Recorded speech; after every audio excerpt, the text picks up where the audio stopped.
Good morning from Minnesota Cabin. This beautiful last day of August. Today is going to be 27 degrees.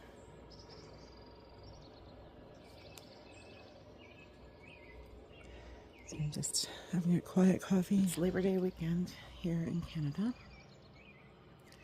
I'm going to be working outside today. I'm going to be laying some new layers of mulch in the Minnesota vegetable garden. Well, I just wanted to come on and wish a good morning to everybody here. Share a little bit of nature.